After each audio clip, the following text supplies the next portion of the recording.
Chapter 1. The jungle hummed like a broken power line, 1,000 insect mouths chewing the night. Mason Quinn woke to the sting of nylon biting bone and the smell of hot kerosene. His wrists were cinched to the handle of a red drum stenciled Jet A1. Every breath brushed his forearms against metal already sticky with humidity. 50 meters away, a gray twin-engine turboprop squatted on chalks. No markings, the kind of airplane built to pretend it wasn't there. Two portable work lamps carved out hard white cones and left everything else to the dark. Trees crowding the edges, a corrugated hangar, a generator coughing on a steady rhythm. He moved only his eyes. 3 rifles.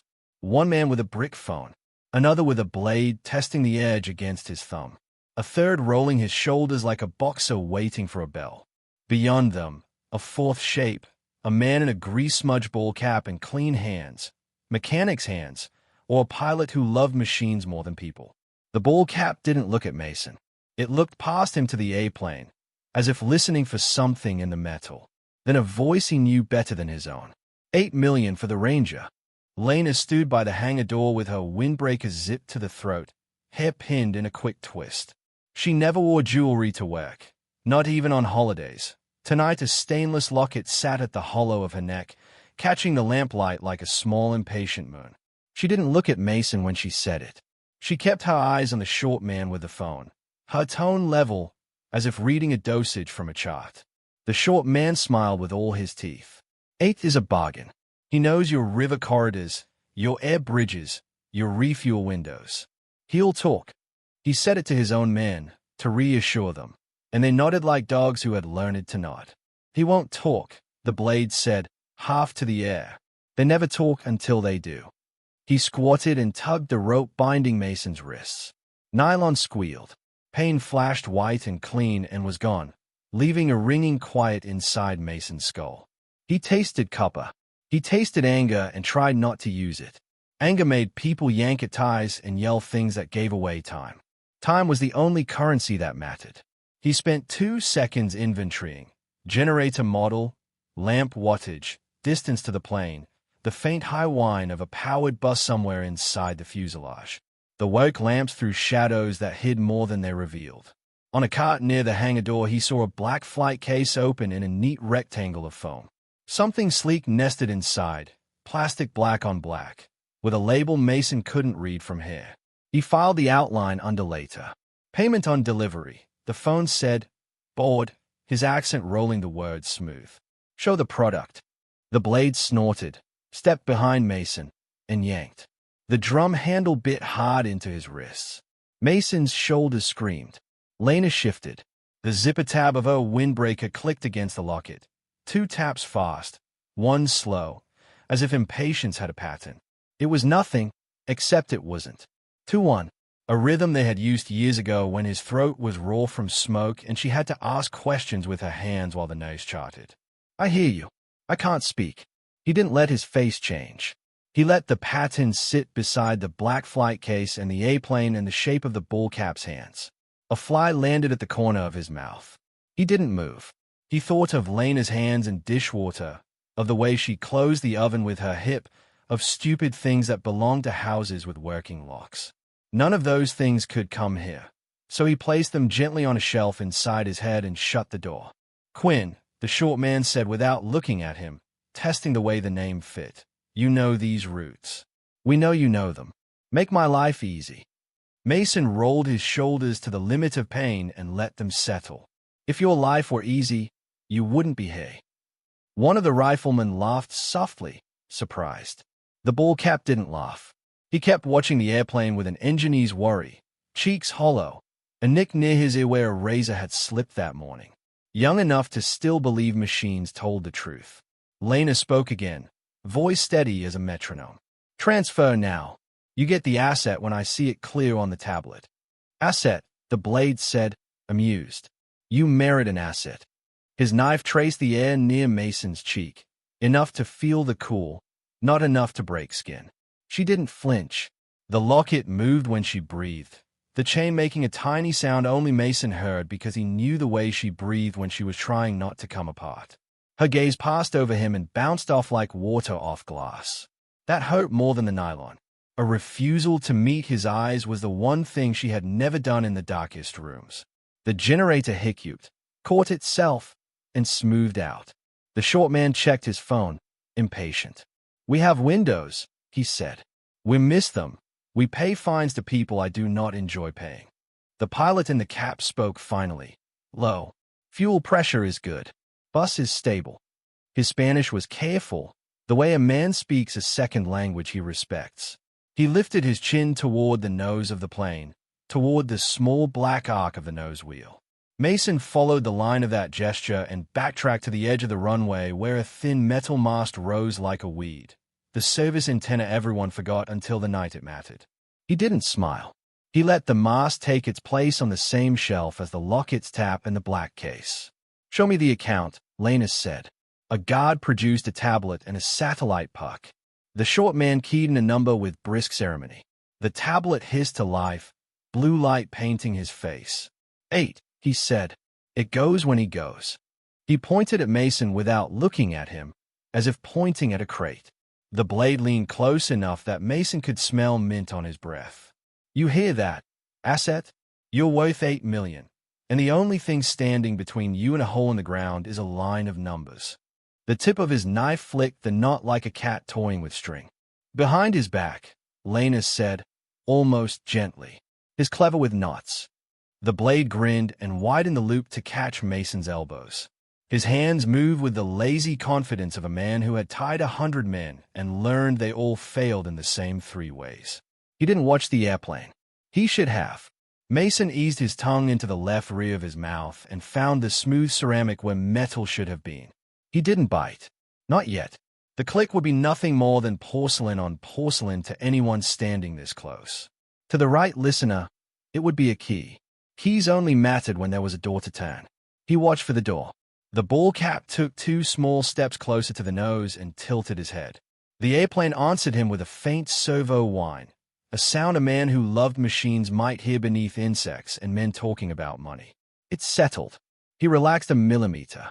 On the cart, the black case waited with the patience of tools. A moth suicide against a lamp and fell smoking to the date. The jungle pressed closer, curious. The short man flicked his eyes toward the tree line. "No police," he said to no one in particular. "No patrols. You chose well." Lena's throat moved. "I chose what you told me to choose," she said softly. Mason didn't turn his head. He caught the words with his ease and put them next to the rhythm of her zipper, the locket's cold blink, the pilot's worry. He did the one thing that had kept him alive in rooms with no windows. He waited while everyone else tried to be the loudest thing in the night. Chapter 2. The blade's laugh lingered, thin as the insect whine. The short man's phone threw a small blue square across his cheek as he checked the time. "Windows," he repeated. "We don't miss them." "Then move," the blade said, flicking the knot again like a cat toying with a string. He stood, wiped his thumb on his pant leg, and nodded toward the turboprop. "Load him." "Not yet." The pilot in the cap, young, careful, lifted a hand without looking away from the airplane. "Bus is stable, but the starboard inverter ran hot earlier. We keep him here until I'm sure we won't cycle the system mid-roll." The short man, Calderon, by posture if not introduction, let the comment pass the way a boss lets a competent cook talk about knives. He turned his eyes to Lena. "Account." She nodded, and a guard pressed a tablet into her hands. The satellite puck on the cart blinked a thin green heartbeat. Lena's thumbs moved with quiet speed, not a wasted stroke.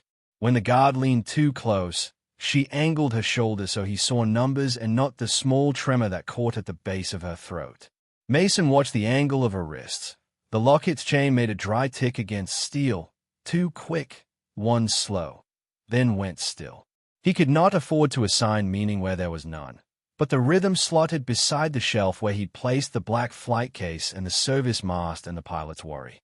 A pattern wasn't proof, but patterns are the bones truth hangs on. "Face capture," the guard said, tapping a prompt on the tablet. "Buyer wants a live shot. Say the date." He swung the camera toward Mason. The frame caught Mason's sweat, the drum's red paint, the sliver of gray airplane. For an instant it also caught Lena, reflected in the black glass, flat mouth, eyes swimming with lamp glare. A single blue pinprick winked at her throat and was gone. He could have imagined it. He didn't think he did. Mason Quinn, the blade prompted, lazy. Say your day. Mason lifted his chin enough for the tablet to read bone. Mason Quinn, he said, and gave the date. He kept his voice level, not defiant, not broken. He didn't look for Lena. He looked at the pilot. The pilot, cap shadowing his eyes, studied the instrument panel through the open side door as if it were a face. Fuel pressure's good, he repeated, almost to himself. Bus is good. He frowned. There's a hum on the ground service line I don't like. Calderon said, impatience shaved thin. The pilot tilted his head toward the runway edge. Mason tracked the line of sight. The service mast was just another bit of airport weed in the dark, a thin metal reed planted where no one looks once the lamps are on.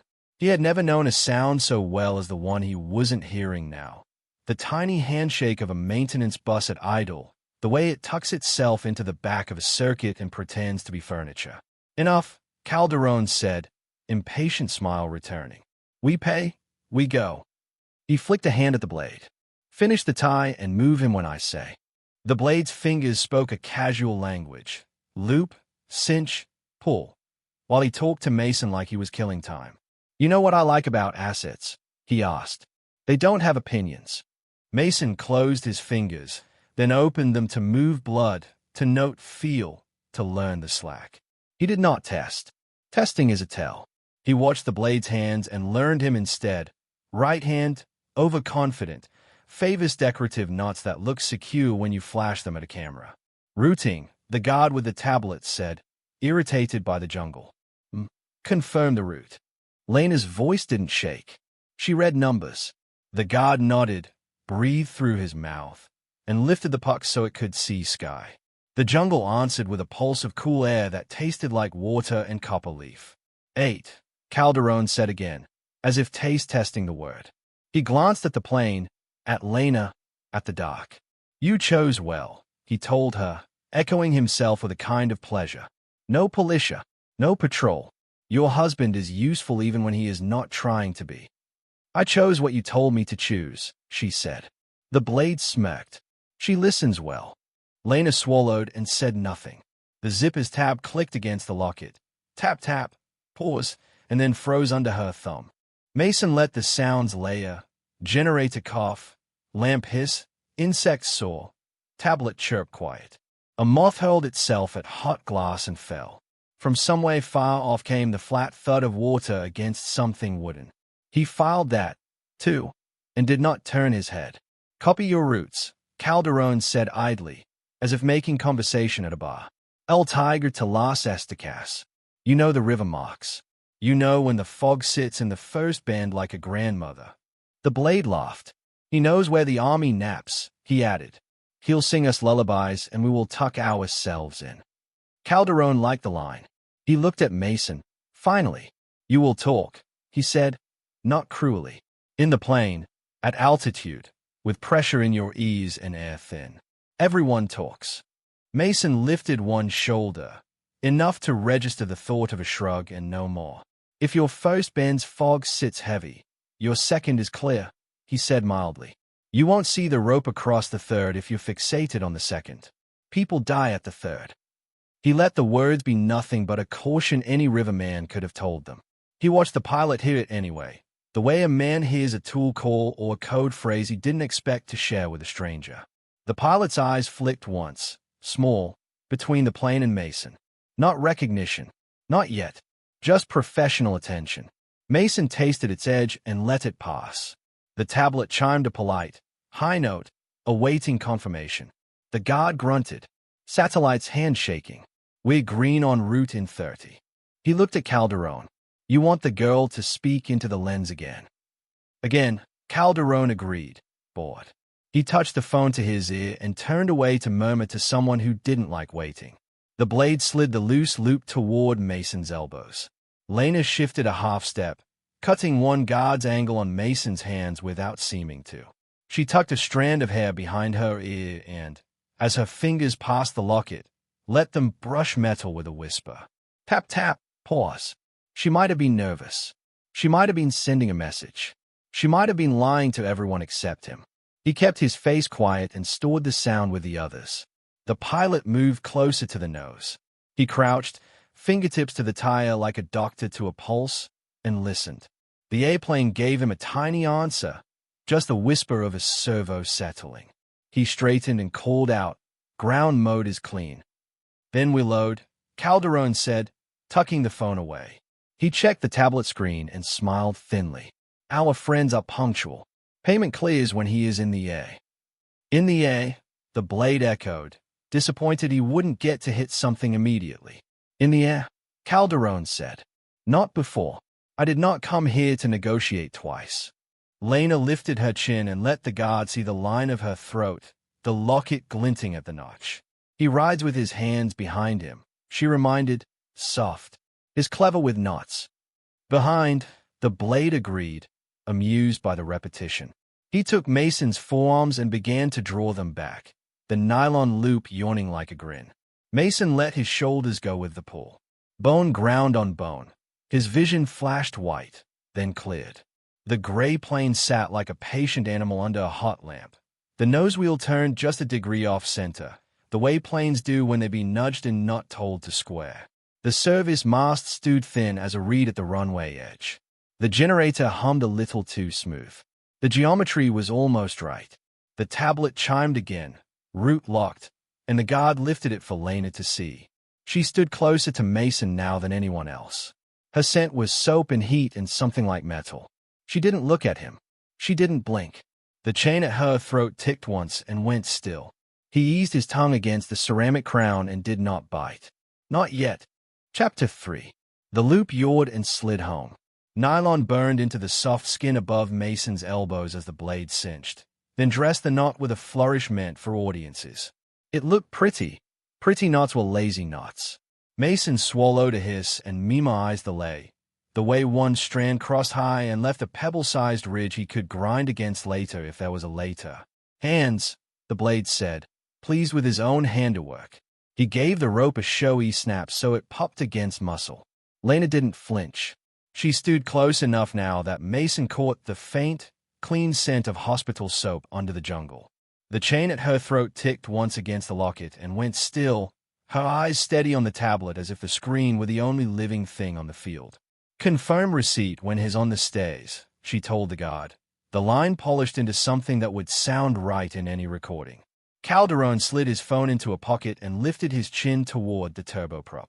"Walk." The nearest rifleman angled in. The blade hooked 2 fingers in the rope between Mason's elbows and tugged him to his feet like a parcel. Mason's legs remembered ground too fast, and pain flared up his shoulders, bright enough to taste. He set his weight carefully, heels finding the packed clay runway where gravel ended. The work lamps left islands of glare. Between them the night pooled ink-deep. The plane skin drank light and gave it back in thin seams. Panel lines, rivets, the black circle of the nose wheel just off true. The service mast at the runway edge stood like a wire stalk no one ever watered. "Left," the blade ordered, though there was only one way to go. They steered him toward the plane in a crooked line, tugging too hard when they could have pushed, because cruelty is a habit. Mason kept his steps small and obedient and counted them against memory. 10 to the first cone, 4 to the patch seam in the runway, 9 to the leading edge where the lamped shadow cut a wedge out of the gray. The generator stayed steady. The jungle's teeth kept buzzing. Somewhere beyond the trees, that same flat thud of water against wood came again, a little nearer. He filed it with the other quiet things. "Your price," the blade said conversationally, "was cute." He leaned in. 8. Someone liked the way that sounded. Not her, Mason thought. He didn't let it rise to his face. He let the sentence scrape across the part of him that counted and filed and left a shallow groove there for later. "Stays," the pilot called, voice low and careful, carrying just enough. He had rolled a portable ladder to the open side door and chalked it with a wedged bit of cut tire. He tested one step with his hand as if feeling the heartbeat of a pausing animal. His cap shadowed his eyes. His mouth was a line a man wore when he was trying to be precise under someone else's stress. He lifted his head, looked briefly at Lena, then at Mason. No collusion sat in that look. There was only the insulated courtesy of one professional to another. Lena didn't acknowledge him. She held the tablet at chest height for the guard to see, the blue window reflected in her eyes without touching whatever was behind them. The locket lay quiet at her throat. Then, as if moved by breath alone, it winked a microscopic blue blink and went dead. Mason could have imagined it. He chose not to. At the foot of the ladder, the blade stopped them and tightened his grip on the rope. "One wrong move," he said softly near Mason's ear, mint and metal in his voice, "and your day ends loud." Mason angled his head enough to indicate he'd heard. He looked at the plane as if its dull nose might offer him counsel. He didn't look at the mast. He didn't look at the black case. "Wanting gives you away as surely as fee." "Confirm," the guard with the tablet said to Lena. "Camera up." She lifted the device, framed the ladder and the rope and the asset that looked like her husband. In the black glass, Mason saw a ghost of their kitchen from a different life. A window he'd fixed crooked, a cheap ceramic donkey holding wooden spoons. And then the image was gone, replaced by jungle and guns and a plane pretending sleep. "Say your name," the blade ordered again, bored now, as if routine wore the edges off his cruelty. Mason kept his voice level. "Mason Quinn." "Tell the time," the guard said. Mason did. His tongue felt heavy, the way it had after smoke drills when he was 23 and stupid and the world seemed solvable by force and map grids. He let the weight sit there and did not try to swallow it down. The pilot put one foot on the bottom stair, testing squeak and give, then stepped back and looked toward the nose again. His fingers fluttered once, small, as if double-checking numbers he kept in muscle memory. "Bus is steady," he said, softer, and to himself added, "But there's a line I don't like." "Always a line you don't like," the blade scoffed. "We go." "We go," Calderon agreed, impatience opening now like a hand. He lifted 2 fingers. "Move him." The blade pulled. The rifleman nudged. Mason took the first step and let pain comb his arms into bright wires. 2 steps. 3. The plane breathed hot metal and old oil, a smell he could have found blindfolded. The ladder rocked exactly as much as it should and no more. He reached the door sill, and the world bent in on itself. Fuselage ribs, a narrow aisle, the black curve of a yoke, a panel waking under battery like a city in miniature. "Stop," the pilot said, sharper. "I hear something on ground service." "Enough," Calderon snapped. The guard with the tablet lifted the screen toward Lena, waiting for airborne confirmation. He grinned like a child showing off a grade. Lena didn't smile. Her thumb hovered over the confirmed field and did not touch. The zipper tab tapped the locket once. Tap, tap, pause, and went still. Mason stewed half in, half out of the airplane, 1 foot on the top step, 1 on the threshold. The rope bit deeper as the blade took up slack, impatient to be done. The generator hummed unwavering. The lamps hissed. The service mast waited like a thin gray vein. If he did it too early, he'd give them a minute to adapt and 20 to kill. If he did it too late, he'd be in a metal tube with air thinning and guns behind him. He counted breaths the way a man counts heartbeats before he jumps and hears the ocean take his fare. He rolled his tongue to the smooth ceramic crown and felt the tiny seam he'd memorized in a mirror months ago. He pictured the service relay sleeping in its metal weed, the old frequency like a secret knock no one but him remembered. He pictured the lamps dying and the plane answering a question it hadn't been asked in a long time. His jaw tightened. "Not yet," he told himself once more. Then Lena exhaled, barely a sound, a thread of air, and the chain at her throat gave a single, clean tick against steel. He bit. Chapter 4. The click was nothing. Porcelain kissing porcelain in the back left of his mouth. The field heard it like thunder. Every runway light went black at once. The work lamps coughed, burned white for a breath, then died. The generator's hum sagged into a groan, fought for balance, and quit. Darkness fell hard enough to feel. Men swore. The tablet's bright rectangle blinked out, rebooted to a logo, and lost its satellite handshake. The blade's grip jumped. Tension yanked Mason's arms, and pain flared up his shoulders. He used the jolt to grind the small rope ridge he'd memoized deeper under bone, scoring it like a sore tooth he might need later. From the turboprop's nose came a small, electric whine. It was the sound of a servo waking to a command it wasn't supposed to hear from a field like this. The nose wheel twitched left, held, then turned further with patient force. Rubber squeaked against clay. The chocks bit. The whole fuselage began to pivot on its heels, slow and implacable. Power! The blade shouted, reflex-beating thought. Get the lights up. Backups! Another guard yelled toward the hangar. But the backup circuits were already spoken for. The maintenance bus had been opened from the wrong side with the right knock, and the wrong side was obeying. Calderon didn't jump. He rotated, one hand on his radio, the other lifting, palm down, to calm his own men. Who is in that aircraft? He asked softly. No one, the pilot said. The cap shadowed his eyes, but his voice was stripped to truth. No one's inside. The plane's landing lights flared a dull bloom and went dark again, enough to sketch everyone in chalk and shadow. The nose continued its slow arc until the aircraft peered straight at them like a herd animal that has finally chosen which coyote to gore. The blade took a half step back without meaning to. The rifleman to Mason's right raised his barrel and then lowered it, a pointless gesture against aluminum and electricity. Ground mode just got a command. The pilot murmured into the dark, to himself more than to anyone, as if narrating a diagnosis. Someone fed MS-02 over maintenance. That's nose wheel steering. Calderon's radio hissed. Field, answer. Static. The service mast didn't care about hierarchy. It had heard the old frequency call and loved it like a father's voice. It obeyed without telling anyone. Lena didn't move. The tablet's dead glass reflected a splinter of star.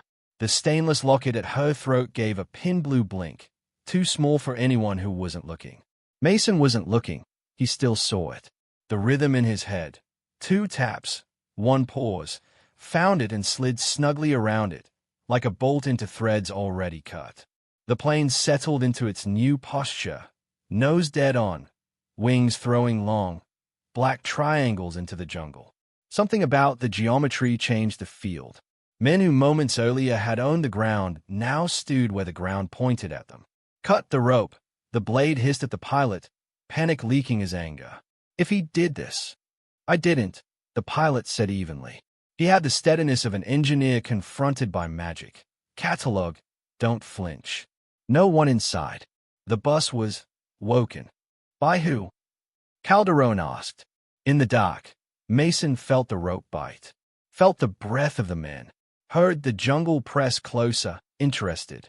Far off, and now not so far. The flat thud of water against wood came again. Deliberate this time, not wind. Very old, that sound. Oars or low outboards ticking over.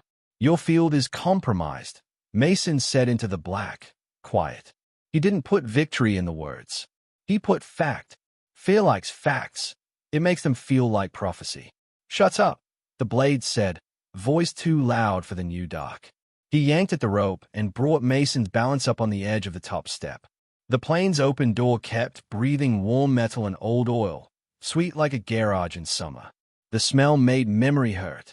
The pilot stepped closer to the nose, fingers hovering near the tire without touching, listening with his hand. He spoke without lifting his voice. If someone piggybacked the ground service line through the antenna box, they could hit the steering servos. Lights would go first. Then this. You taught him this. The blade snapped at Mason. In handcuffs, Mason said. His voice came out level. Memorable lessons stick.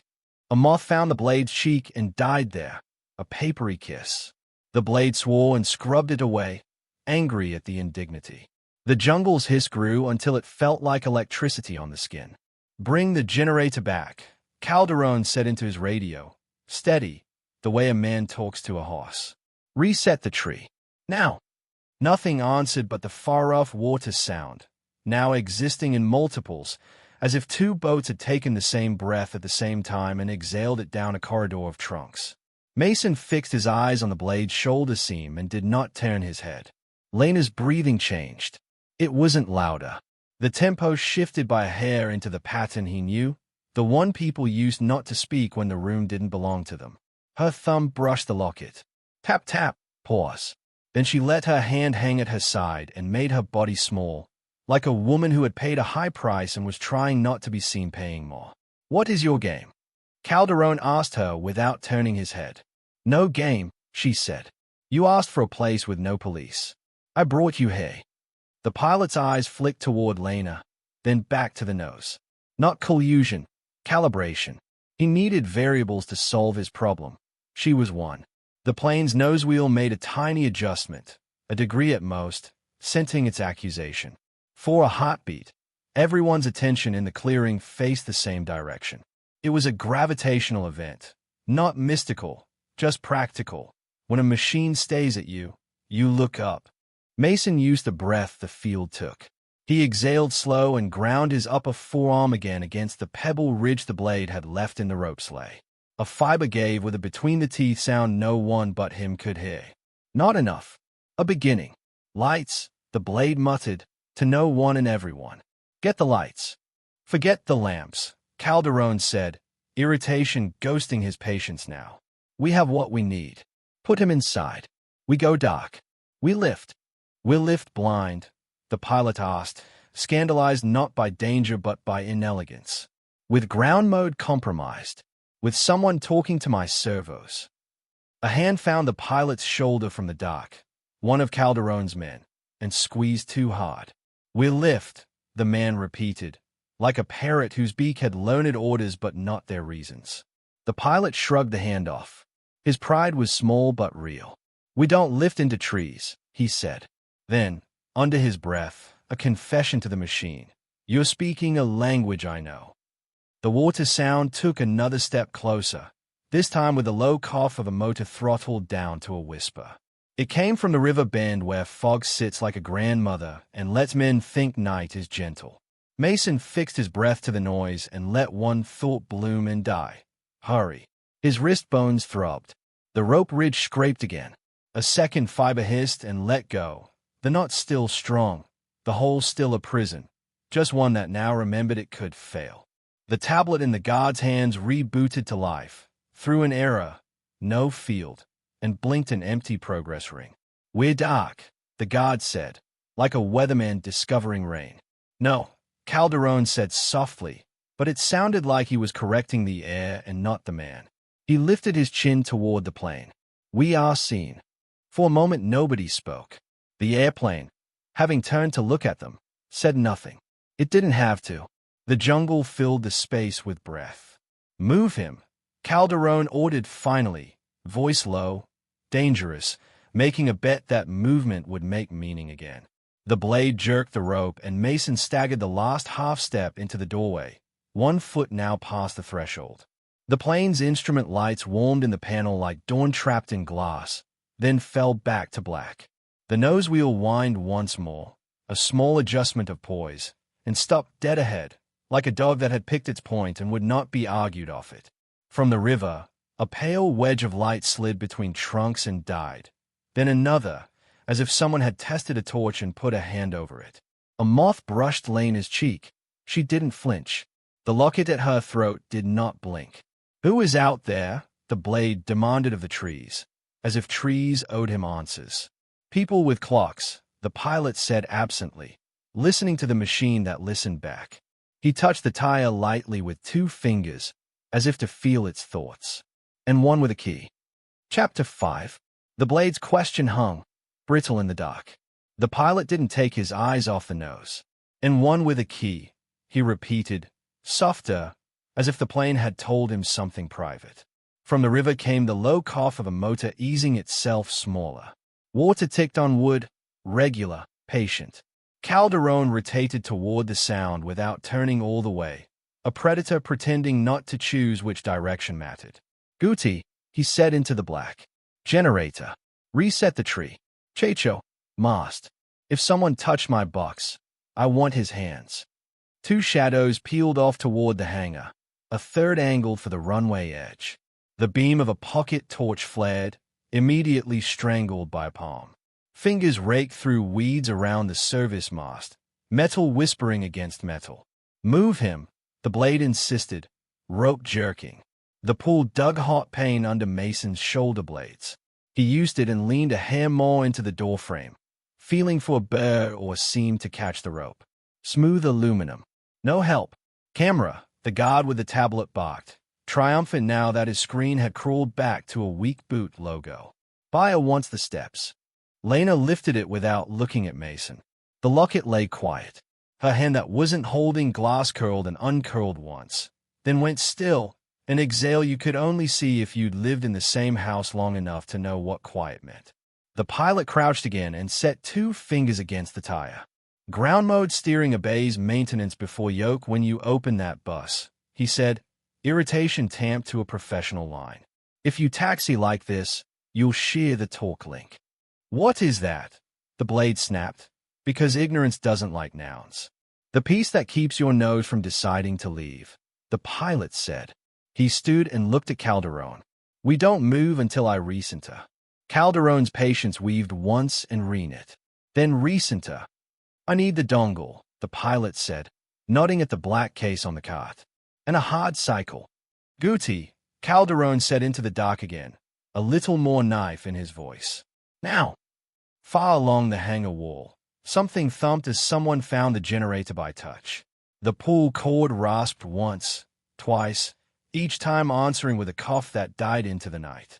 Choke, a man muttered, distant, and then a string of curses when a spider web traded a face for a swear. At the mast, Checho's torch flickered behind his fingers. Box is closed, he called, breathy. No, wait. A small clink of tape pulled for metal. Anger in the sound. Who touched my? The rest swallowed itself. He had enough sense to shut up before he taught the airstrip a new word. Lena shifted closer to Mason in the confusion. Not enough to look like collusion, enough to change the angle of the rope against the sill. He felt a rougher patch under his forearms, rivet head set proud under paint. He eased down and rubbed once, as if he had an itch. One fiber grated. Not fast enough. Dongle, the pilot said again, stubborn in the way of men who worship correct process. He reached for the black case, and the blade's hand shot out, catching his wrist. Not until he is inside, the blade said. Mint breath and bad habit. We don't give the teacher back his chalk. The pilot stayed at the hand on his wrist, then at the hand's owner. Pride and fear wrestled. Pride lost with a small exhale. Then we don't move, he said. Or you get to explain why we left the front half of the plane on the runway. The blade's mouth twitched. We push it with men, he said, because men like saying with men. You push 1,000 kilos of stubborn nose and you'll break your own ankles, the pilot said, losing patience, hands open in a plea to physics. If something talked to my servos, I need to talk back. A thin wedge of light slid between tree trunks at the river and snuffed again. Not a flashlight, the angle was wrong. Boat bow lights hidden and tested, then palmed. The water cough came closer and then stopped, wake-tapping roots. Mason kept his eyes on the blade's shirt seam and heard his heart learn a new rhythm to match the river's, because sometimes that's what survival was, synchronizing with a thing that wasn't trying to kill you yet. Enough, Calderon decided, and you could hear the coin flip in his head as it landed on move. Inside, when engines are hot, the money clears. Airborne, the guard corrected, defensive of his single job. The buyer wants a wheel lift. Airborne, Calderon amended without heat. But we will not stand here and have conversations with a toy airplane. It isn't a toy, the pilot said reflexively, and then shut his mouth, because the jungle does not love lectures. The blade hauled the rope. Mason bent without fighting and made the motion look like defeat so he could choose how to place his feet. He stepped through the door and set his forearms just so on the lip, as if bracing from pain, and dragged the rope across the rivet heads again. The hiss was smaller than a breath. The ridge the blade had left for flourish shrank. The knot held. He stored the feel for when he'd need to pull like a man drowning pulls a rope. Once, not twice. Confirm, the guard said, thrusting the tablet at Lena so hard the glass creaked. She framed the shot. In the black mirror, Mason saw the runway as a smear, the plane a looming shape, the blade a shadow holding his life on a string. He also saw, For a slice second, the reflection of the locket at Lena's throat, a point of blue the size of a pinhead. It didn't blink this time. It simply burned and then went out, as if it had made a decision. Say his name again, the guard demanded. Buyer wants live audio at stays. The blade leaned in, amused by the theater. Sing for them. Mason Quinn, Mason said, because fighting the script wastes more breath than it buys time. He heard himself as if from outside, a voice recorded in a room he didn't want to remember. He let the sound go and kept what mattered, counting breaths, weight, angles. At the mast, Checho ripped something free and swore softly. Tape, he called, hate in the word. Someone left me.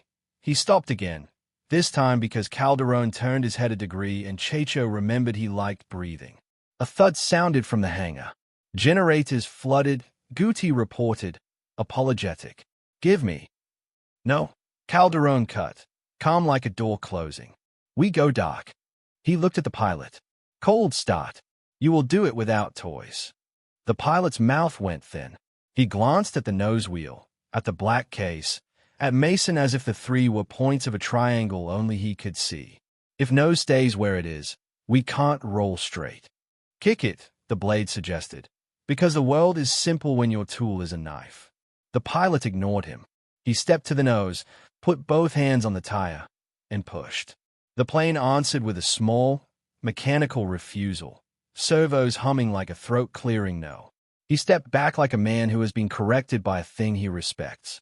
Calderon's patience frayed. Then UN chalk and swing by hand, he said. We have men. We have time if we take it. We don't, the pilot said without looking at the river. He had finally heard the water the way Mason heard it. We have two boats hugging sound and pretending to be wind. Nobody acknowledged the sentence. A fact becomes a threat when you repeat it. Inside, the blade said for the last time, because repetition is how some men remember they have power. He yanked the rope hard enough to scrape skin raw and dragged Mason over the threshold. Mason felt the rivets catch one last thread and then nothing else give. He filed the loss and didn't let it show up on his face. Lena lowered the tablet a centimeter, enough that the lens framed the plane's nose and the line of rifles and left Mason's hands out of view. Hold for him to clear the sill, she said, professional, to justify the delay. The blade breathed mint and threat near Mason's ear. You hear me? He asked, low and intimate. I like to finish neat. Don't make me messy. Mason didn't answer. He counted down from 3 without moving his lips, not to any clock in the world, but to the one he had made in himself the first time men put his hands behind him and expected him to be furniture. From the river, something touched wood and stayed. A boat nose easing into mud. A soft scrape. Voices the jungle ate on purpose. A faint, disciplined click that was not insect or lamp. Safety often a language only a few carry in their hands. The pilot looked up sharply, the way a dog does when the master he actually loves steps through a door no one else heard open. Who's there? The blade called to the trees, bravado stretching thin. He raised his chin, the universal human gesture for I am taller than my fear. No one answered. Calderon didn't ask again. He pointed at the black case. Give him his toy, he told the pilot. Send to the nose. We leave. The pilot crossed a few steps to the cot and clicked the latches with reverence a priest might have given a reliquary. He lifted the Halcon dongle from its foam and cradled it in his palm. For an instant his eyes met Mason's over the small, black thing. In that look there was no alliance, only the sober recognition of two men who would rather the world run on correct inputs than on panic. He turned to the nose. The river held its breath with everyone else. Chapter 6. The river held its breath with everyone else. Diego turned with the Halcon dongle in his palm, reverent as a man carrying a lit taper. He took one step toward the nose wheel and froze when a voice folded out of the tree line. Flat, professional, carrying without shouting. Hands visible. Step away from the prisoner. It wasn't cartel Spanish and it wasn't local. It was the American kind of order that taught air to move aside. A second voice echoed at left of the first, closer to the mast. Minimal light slid across bark and died. Hooded beams, not the sloppy flash of panic. The blade jolted the rope, dragging pain up through Mason's shoulders. Who said that? he barked, small beneath the trees. Office of Inspector General, the first voice answered. Calderon, hands where we can see them. Everyone stays cool. The speaker stepped into the last breath of light spilling from the plane's open door. A woman in a ball cap and plain vest, her rifle tucked in tight, silhouette clean. Her eyes did a practice sweep. Lena, Mason, the blade, the pilot, the black case, the mast. My name is Inspector Khan. We don't want anyone stupid. Mrs. Quinn, hold position. The name landed heavy. Mason felt it in his wrists, a new heat that wasn't pain. Mrs. Quinn, not you, not the buyer, not And hold, like to a teammate on a rope. He watched Lena's throat knot and smooth. The locket at her neck gave a pin blue blink, so quick it could have been lamp after image. Her face didn't change. Calderon didn't put his hands up. He rotated toward the sound, one palm loose at his radio, the other slightly lifted as if he were calming a skittish horse. You have no jurisdiction here, he said, reasonable. And no lights. We have both, Khan said. What you don't have is time. Checho, step away from the mast. At the runway edge, a man's shoulders tightened in the dark. The tiny torch behind his fingers went out altogether. Who? He began, and decided not to finish learning a new answer. Guns down, Khan called. No panic, just the cadence of a woman who had spent years teaching men with adrenaline to be useful. Step away from the prisoner. Inside, the blade hissed, hauling Mason against the doorframe to make a meat shield. The rope burned. Aluminum bit flesh. Every instinct said shove back and buy space. Training said conserve and count. Mason breathed, felt the knotted lay, the rivet he'd used as a file, the tiny give he had bought with pain. Not yet. Diego didn't move. He had the dongle. He had the problem. His eyes were on the nose wheel like a doctor on a failing heart. If we try to taxi with ground mode talking to maintenance, we'll tear the link, he said to no one, or maybe to the machine, because machines don't lie to you unless you tell them to. I need to listen to her. Put the device down, sir, Khan said to Diego without taking her eyes off the blade. On the cart. Hands open. Good. Diego set the dongle back in its foam and lifted his palms, engineer's hands that hated being empty. A second team ghosted right to left near the trees, low and fast, rifles never pointing at anything they didn't mean. Mason heard the soft, collective click that only a few hundred people in a country know by heart. Safety's coming off as one because someone had trained them that way. Calderon, Khan said, tone cooling a degree.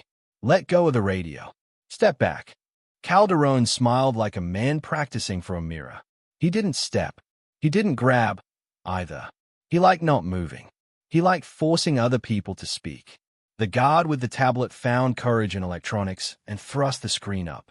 It showed a progress ring and, under it, no field. Bayer is waiting, he announced. More to make himself exist than to inform anyone. Bayer can wait, Khan replied, and Mason felt the words land on Calderon like pebbles. The jungle's breath got thicker, as if humidity had weight. Lena lifted the tablet a fraction, enough to keep Khan visible in the lens while still framing Mason and the blade. Her thumb pressed the side, and the glass made no sound. She had muted the alert. The locket lay motionless, stainless tongue catching the dark.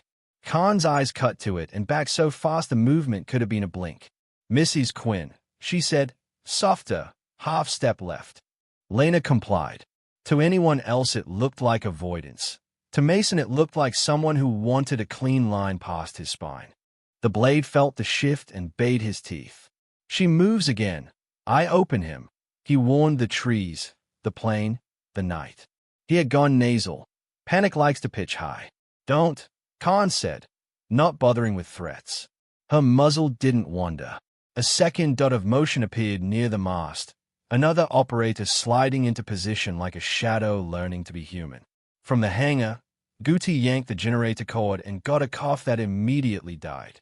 Choke, he pleaded with the machine, and the machine kept what it needed. Khan inclined her head. Minimal. Everyone breathe.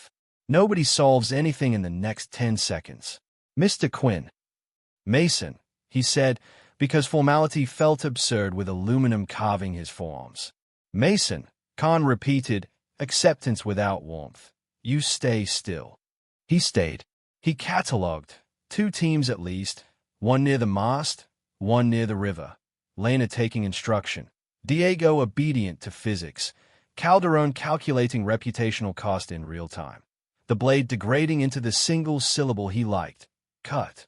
The water behind the trees spoke again. The almost silent tap of hull en route. Then the rubbery hush of a bow pushed into mud to hold fast. One more operator slipped out of the black and took a knee far right, rifle fixed not on the plane, not on Mason, but on the space where a radio might come up. Smart. They weren't here to shoot aluminum. They were here to keep hands empty. Let him go, Khan said to the blade. You take a half step back and no one burns you tonight. The blade pressed his breath against Mason's ear. Maybe I like heat, he whispered, and tightened the rope as if gloving his own fear with work. Checho, Calderon said into the dark, and his voice had softened from command to coax. Hands. Checho obeyed. The mast remained a thin reed pretending not to matter. Diego's voice came small and even. It's MS-02, he said to Khan without turning. Whoever has his hand on maintenance told ground mode to listen to them first. I need 30 seconds with the interface and the nose centers. Nothing else moves. You're not plugging anything, the blade snapped. Is right, Mason said, because truth is a knife you can hand to anyone. 30 seconds and the machine stops looking at us like we owe it money. Shut up, the blade spat, but his grip hitched. Even men who adore knives like planes that point in reasonable directions. Khan balanced the field in her voice. No one touches the aircraft, she said. At the same time she told her right-hand team, hold your tree line, and the left, watch the mast. She took one breath that didn't belong to anyone else and added, Unit 2, Pulse 1. Somewhere by the river a red dot blinked once and died. The kind of signal you only see if you already believe in it. Mason didn't look at Lena. He didn't have to. The locket's blue pin lit for one heartbeat and was gone. Partial answers slid into place like drawers. She had not just chosen a place without police. She had chosen a place where the right people could hide until the wrong people showed their hands. From the dark on the far side of the strip, another voice climbed in. Male, practiced, carrying a badge even before it said words. Inspector Khan. It called, dry. Appreciate you getting here. My team is assuming command. Mason felt the breath leave his chest and tried to come back as a cough. He knew that voice the way you know a scar.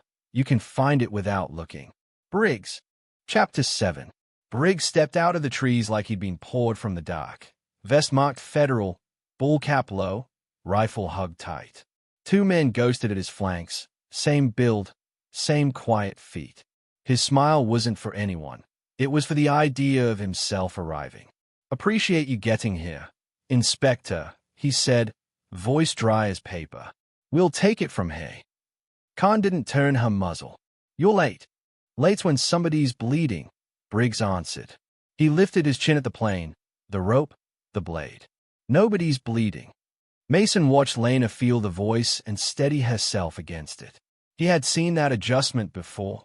Briefings, debriefs, the way she made herself flat when someone with a badge decided what the room meant. The locket at her throat lay still like a coin on a grave's lap. Briggs's eyes made the circuit. Mason, the blade, Calderon, Diego, the black case on the cart, the mast. He did it like a checklist, not a discovery. Quinn, he called, a public kind of warmth, the kind that photographs well. We've got you. Hold tight. Hold your tree line, Khan said to her team, boring her voice through his. To Briggs, this is OIG jurisdiction. On a good day, Briggs said pleasantly, and I love your office on a good day. Tonight is a bad day in the jungle with a live hostage and an uncooperative field. We're a little more equipped. He flicked 2 fingers at the agent on his right. Secure the interface module. The agent started for the cart. Stop, Khan said without raising her volume. The agent stopped because some voices in stall breaks. Evidence stays until I've logged it. Briggsy's smile never broke. You can log it in the truck. To the agent again, mild, on you go. The agent looked between them and chose the badge that signed his checks. He took another step. "Don't," Khan said, and the far tree line deepened, as if the jungle itself had exhaled men with muzzles. Briggs looked at the shadows and then at Khan. "Let's not posture. We're on the same side, Inspector." "Then act like it," she said. A small sound came from the river, a boat easing into mud, rubber en route. Briggs didn't glance that way. He already knew where the boats were. Mason felt the knowledge because knowing and pretending not to know are different muscles. "Senor Calderon," Briggs said, without being introduced, without mispronouncing. "Step away from the radio." Calderon's mouth ticked. "This is your stage?" he asked softly. "Or hers?"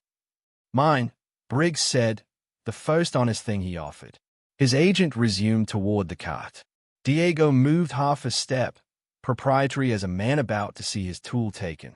"Don't touch that," he said before he remembered the jungle had bigger problems than his pride. "It goes to the truck," Briggs repeated. "We're resenting the nose and we're leaving."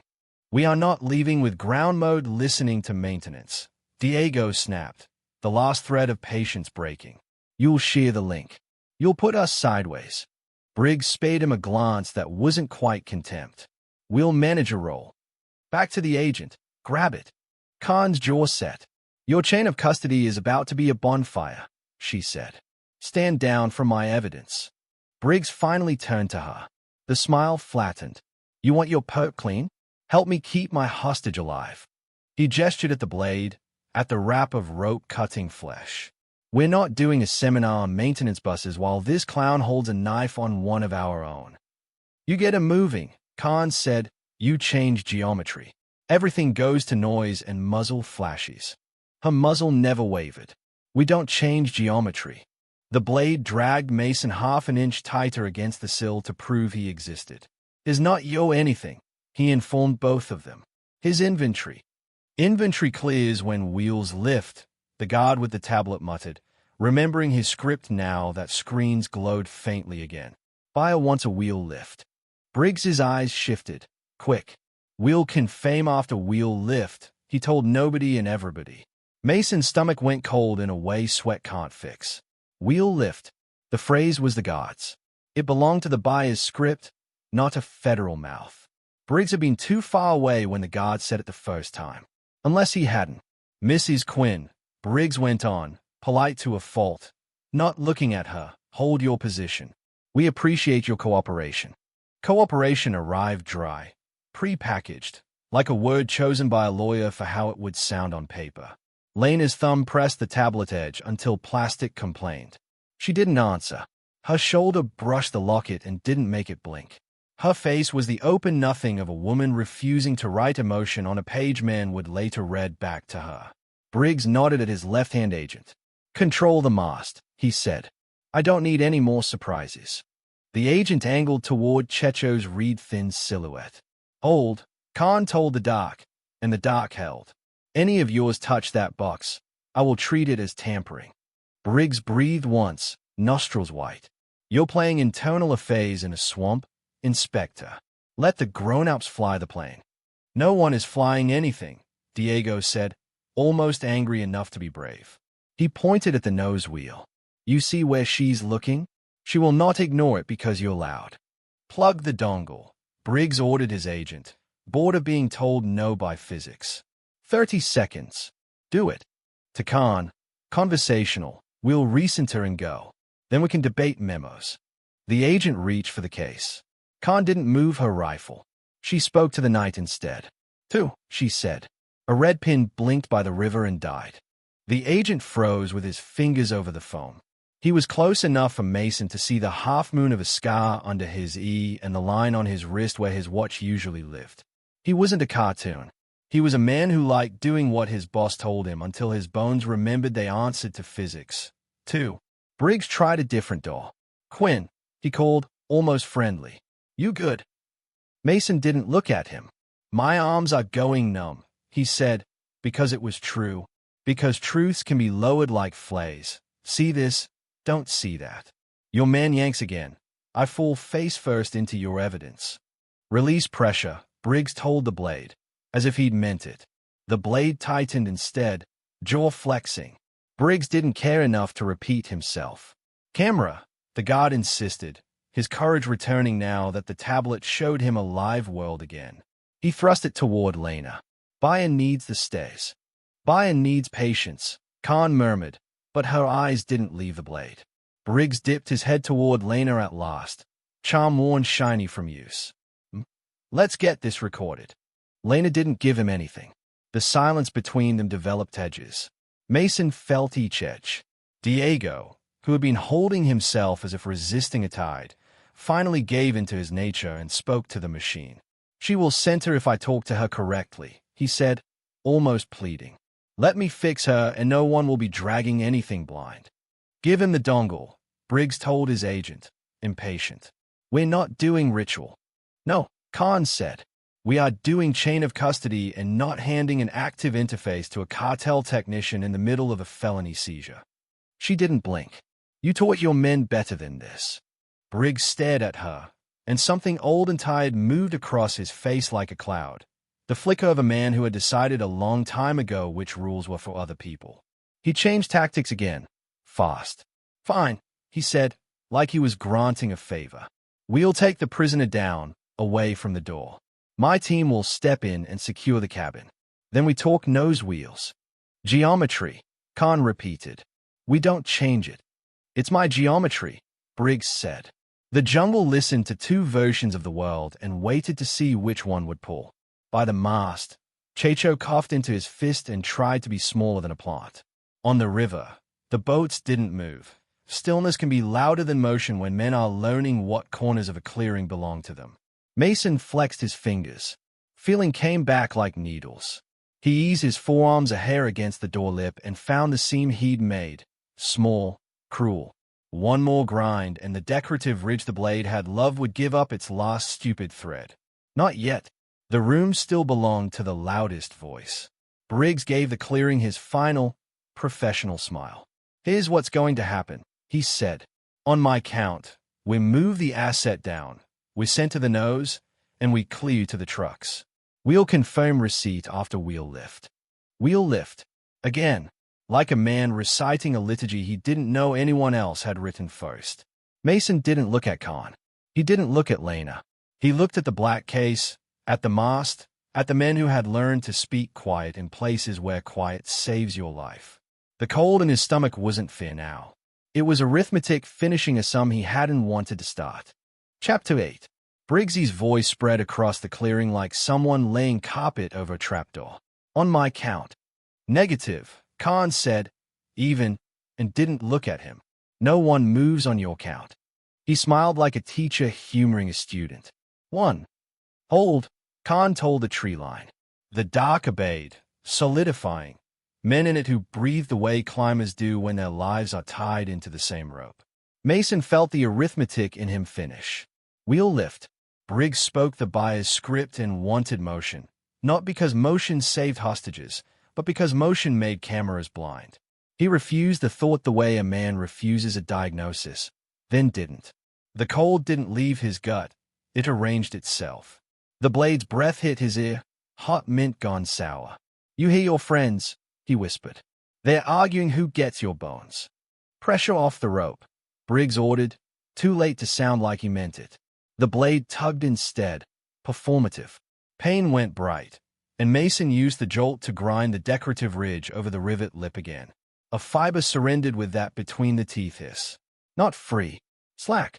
He kept his forearms braced as if nothing had changed. Mrs. Quinn, Briggs said, finally affording Lena a look.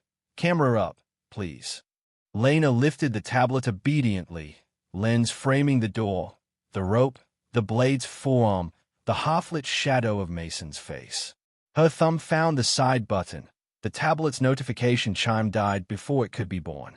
The locket at her throat didn't blink. Her mouth was a clean straight line she wore in triage on bad nights. Khan's eyes flicked to the locket and back with the speed of a habit. Calderon stood very still, hands a lawyer's inch from his radio. He watched the field not like a trapped man, but like a host who'd been promised a surprise and was rating the execution. This is your show, he asked Briggs conversationally, head tilting. You have staging. Briggs ignored him. "I sat down in 3, he said, louder. "Anyone moves Mason. Anyone touches that card. We treat it as changing geometry," Khan told everyone. She didn't raise her voice. It entered men's hands and made fingers remember trigger discipline. "Do not change geometry." Diego's hands were up and empty. The resisting muscle in his jaw finally let go. "Is right about geometry," he said, surprising himself by agreeing with a woman he'd never met. He nodded toward the nose wheel with his chin. "She won't forgive you if you pretend she's straight. You'll put us sideways into metal." "Plug the dongle," Briggs told his left-hand agent again, patience thinning into command. 30 seconds. "No one touches my interface," Khan answered, still not looking at him. 2. Hold waterline. 1. Cover the mast.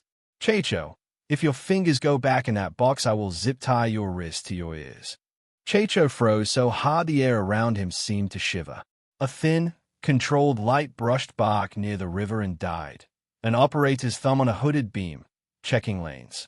Behind Mason's ribs, his heart matched it. Blink, gun, like 2 codes agreeing in secret. "Cooperate," Briggs said, mouth aimed at Lena though his eyes were on Khan's men. "Let's not make this an audit." That word, from that mouth, moved something in Lena's shoulders. "Audit."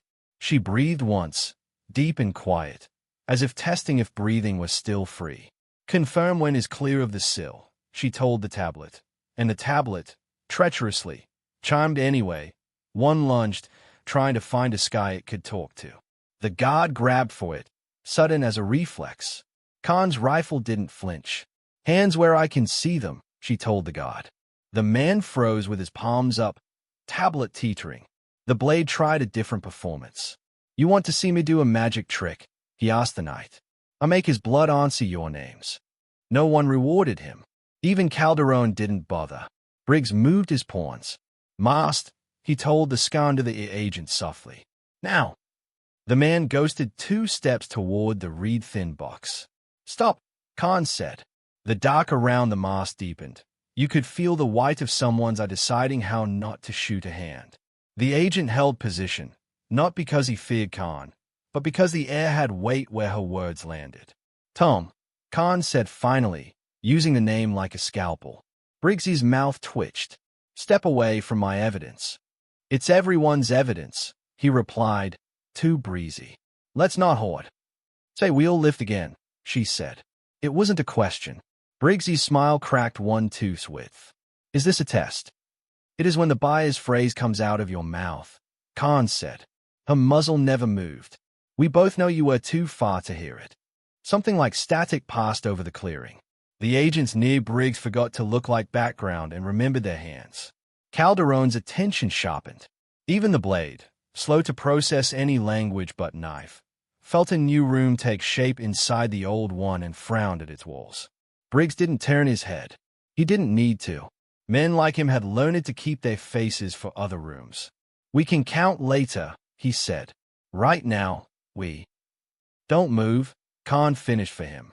Unit 3, Pulse. By the river, a red embers dot blinked once. In answer, the stainless at Lena's throat glowed a pin-blue heart and went dark.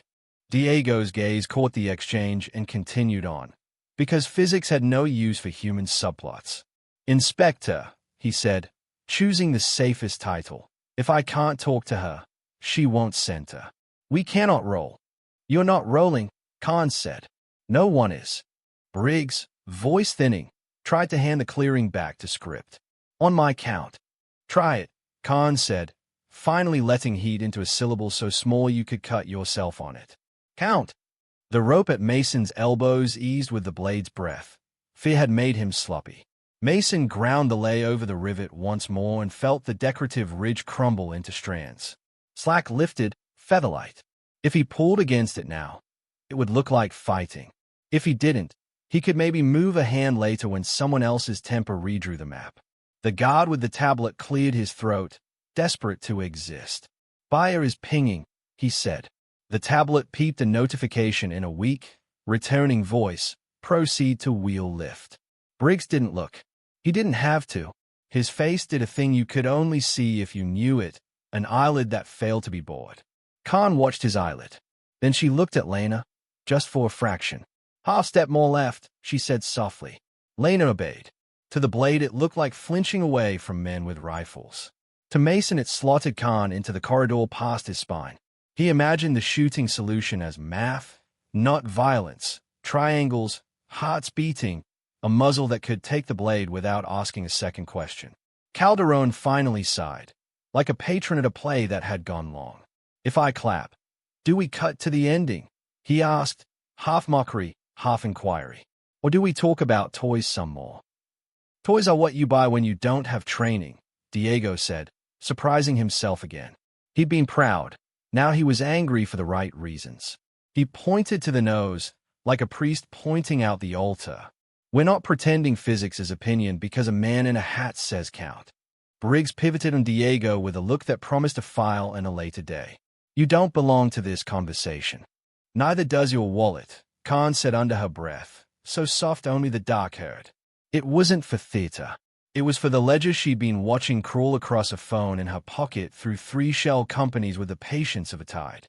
The river made a sound like someone pressing a finger to their own lips. "Quiet.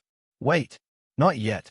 The blade shifted his weight to adjust his grip, telegraphing it with a shoulder that did everything too big. Mason felt the slack like a door being left on the latch. He could try it now and make a noise. Or he could wait for the moment counts changed men. He waited. "Last time," Briggs said, as if closing argument. "On my count."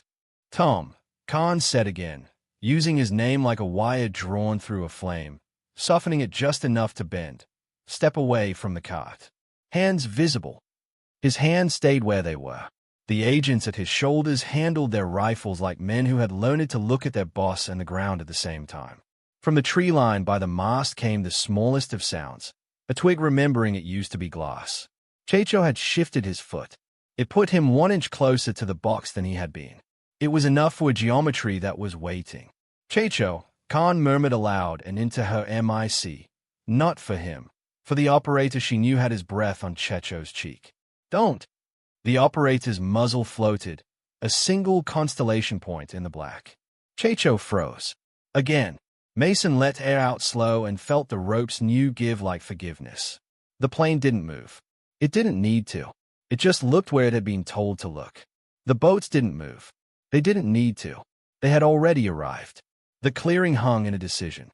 Khan broke the tie. "Unit 4, she said, barely more than breath. "On my mark only." Then, louder, to the room that had become 2 rooms. "Nobody counts but me." Chapter 9. Khan's words settled like weight. Nobody counts but her. The clearing absorbed it, a taut animal suspending motion to decide what to do next. Briggsy's jaw worked a millimeter, the only place his temper ever showed. "Copy that," he said to the air, too quickly to be real. Then, louder, for his agents, "Hold position." They held the way men hold when they are waiting to be told to move by the person who actually signs their overtime. Mason's skin burned where aluminum kissed it. His hands buzzed with pins as feeling crept back. The slack he'd earned sat on the rope like a secret. If he yanked, the sound would be small. Small sounds become large in rooms like this. He kept the secret and watched for moments with edges, moments that cut. Lena's eyes were on the tablet, dead glass mirroring the open door and the blade's forearm. Her breathing was quiet and square. Khan's request had put her half a step left. That corridor past Mason's spine felt cleaner, like math. She didn't look up. She didn't dare. But her thumb smoothed over the bezel as if wiping a smudge only she could see. Calderon shifted a fraction, hands still away from his radio. "Inspector," he said almost kindly, "if your story ends with me in the boat, please give me a good line." He smiled into the dark. "A man has pride." "You'll get your line," Khan answered, not promising what kind. Hands visible. Checho breathed through his mouth by the mast, suddenly fascinated with becoming shrub. Guti, somewhere in the hangar's throat, tried the generator again. Cord rasp, cough, die. The jungle made a low, steady hum under everything, like a choir singing one note and never running out of air. Diego stewed with his palms up, eyes on the nose wheel, the only honest thing in the clearing. If we pretend she's straight, she'll punish us, he murmured to no one. Then, deliberately, to Khan, 30 seconds and she faces center. We can all breathe again. You'll get 0 with that device until I say, Khan replied, and to her right-hand team, the almost not sound of a MIC click, 1 beat, then nothing. Hold waterline. Briggs tilted his head, listening not to her but to the conversation in his own ear. An earpiece wire threaded under his collar. When he blinked, it was slow. We are burning time, he said, reasonable again. Agent. He didn't name which. The scowl under the ear man twitched like someone had nudged a chess clock. Unit 3, stay, Khan said. Her rifle line never drifted. Tom, step back from my cart. Briggs didn't step. He changed target. Blade, he called, like a coach with a bad team. Release pressure on the asset. Do not be my problem. The Blade's jaw flexed. He didn't like being handled by strangers, even strangers with rifles that smelled like training. He eased the rope a hair to look compliant, then yanked it again to feel his own hands. The jolt bit deep. Mason swallowed the noise and used the pain to grind the last pretty ridge against the rivet head. Something parted with the soft surrender of twine. Not free. A mile more slack than he'd had a minute ago. He let his wrists prick with blood and sweated into the fibers to make them slipperier. The guard with the tablet relocated courage and tapped. The device piped a weak, decisive notification. Proceed to wheel lift. Abort IN-90s. The number began to count down in pale digits. 90, 89, 88. Every man who cared about money looked. Briggs didn't. He watched Khan watching the tablet. His face answered for him anyway. Mason had known him long enough to read where his eyes didn't go. Mrs. Quinn, Khan said, voice dropping half a degree. Tilt your frame up. I want sky. Lena obeyed without looking at Khan. The lens rose into black canopy and a slice of stars. The algorithm that would later score the footage would see trees and not see faces and count that as restraint. Calderon's smile went thinner. Ah, he said softly, like a man admiring someone else's clean footwork. Staging. Hands, Khan said again. A shape peeled from Briggs's left flank and tried to be small toward the mast. The dark thickened around him. OIG breath, a muzzle's cold patience. Stop, Khan said, and the shape froze because the clearing had decided whose verbs mattered. Briggs's eyes fluttered the way a man's do when a calculus gets new inputs. He said, a fraction too loudly, Mason, you still with us? I'm here. Mason answered, neutral. He kept his voice pawed flat over the edge of fear so it didn't slosh anywhere that mattered. Arms are numb. Pressure off, Briggs repeated to the Blade. Still too late to count his care. The Blade patience frayed. He leaned his mouth to Mason's ear and whispered the kind of thing men like him think will rearrange other men. If I can't walk away proud, at least I walk away loud. You don't, Mason said, and made it instruction, not plea. You walk away quiet if you walk away at all. For a heartbeat, the Blade's breath faltered. Even men who know knives understand when a room's center of gravity has drifted. The countdown on the tablet slid to 74. Khan didn't look at it. Her phone, in her pocket, pulsed gently against her thigh. Another ledger hop logged by quiet team who weren't in this clearing, numbers walking like ghosts through shell companies toward a name she had been waiting to say out loud at the right time. Not yet. Guns down, she said to the room. Again, and it wasn't redundant. It was metronome work, keeping a human heart from speeding up. The pilot's chest rose and fell with a different clock. He looked at the dongle, at the nose, at the mast, at Mason. He swallowed what he wanted because he had learned this about the world. Correct procedure loses to power and less power is forced to care. He had never liked that lesson. He didn't like it now. Listen, he said, surprising himself with the urge to be useful to strangers with badges. If you let me talk to her, no one has to. A noise kicked from the hangar, the generator suddenly catching for one violent heartbeat before choking back to silence. A white flare from a lamp burned a snapshot into every eye. The Blade's knife angled just so. Mason's wrist scraped raw and slick. Khan's front sight post bisecting the Blade's temple. Lena's face a white oval behind glass. Briggs's smile carved thin as wire. Calderon's hands almost saintly in their distance from his radio. Diego's attention riveted to the nose, Checho's hands hovering an inch from the mast. Then black again, deeper for the flash. Men swore because the human nervous system swears when it's surprised. Someone's foot skidded grit. The blade flinched and took the rope with him. Mason used the flinch. He slid his right wrist, blood slicking the fibers, wrenched his thumb hard until a tendon popped like a rubber band, and pulled. The loop fought and then slipped. His right hand came free to the knuckles and stuck there, a glove caught on a ring. Pain turned the clearing to a pinhole. He didn't make a sound. He rotated his wrist, found the angle blind, and slid skin under nylon with a wet squeak until his hand spilled itself free to the fingers. He kept the freed hand where it was, inside the rope's shadow line, not changing the silhouette the blade could feel. He flexed and made a fist he didn't deserve yet. He waited. The pilot made a noise a mechanic makes when a wrench bites and then slides off. Don't, he told no one, hands up, throat tight with a man's old, quiet shame. He worked on elegant things for ugly men. The plane said nothing. It didn't need to. Its nose held dead ahead like a sermon. Briggs recovered first because practice will always beat honesty in sprints. We're done, he announced, a man transcending an awkward moment. I sat down on 3. No one moves, Mason.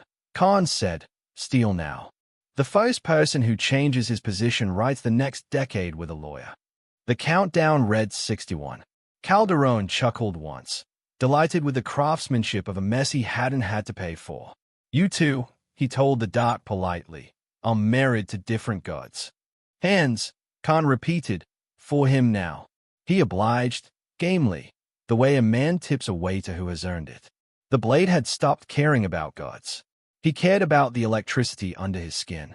Senora, he called to Lena without looking, tightening the rope because tightening was in his hand's religion. You film good? Film this. Her mouth twitched for the first time, something like nausea and rage fighting for room. She swallowed both and kept the tablet steady. Mason felt the freed hand as if it was someone else's, tingling, stupid, alive. He couldn't afford to be a hero in a room built to eat them. Not yet. He tested how far he could move without the rope's weight changing, without the blade's forearm learning a new story from touch. A thumb's width. 2. The angle answered, enough to snake fingers toward the blade's wrist when a count became noise. He looked at the rivets, at the mast, at the black case, at the child blue pin of Lena's locket that didn't blink. He breathed in for 4, out for 4, the way you do when your heart wants to run and you need it to walk. Khan, Briggs said, and if you knew him you could hear a plea inside the timber he reserved for orders. We need motion. What you need, Khan said, is a ledger. Her pocket pulsed again, money finishing a hop it shouldn't make without informing a court. But we'll do this your way for 10 seconds. Tom, step back. Agents, hands where we can see them. Blade, stay exactly as you are. Mason, do not help me unless I say. He didn't nod. He let the instruction root in his spine. Khan shifted one toe width, as tiny as geologic time. The muzzle line refined itself from good to perfect. The blade's ear outlined itself against the open door's deeper black. Mark, her breath said inside her own head.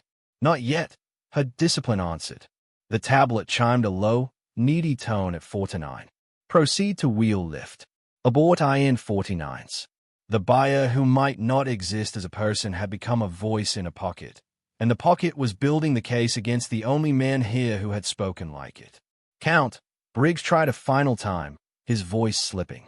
On mine, Khan said. The clearing hung on a thin edge. Mason felt the rope slack like consent. His freed hand coiled, Lena's breath held behind glass. Diego balanced on the fulcrum between pride and survival. Calderon amused into stillness. Checho a statue.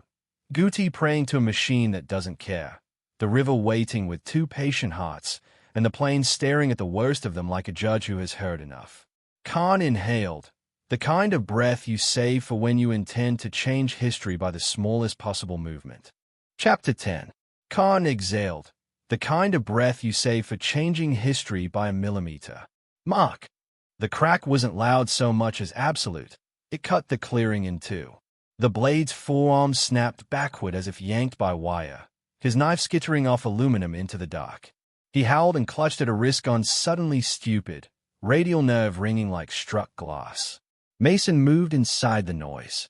His freed hand slid out of the rope's shadow, clamped the blade's wounded arm at the elbow, and shoved him forward into the door jamb.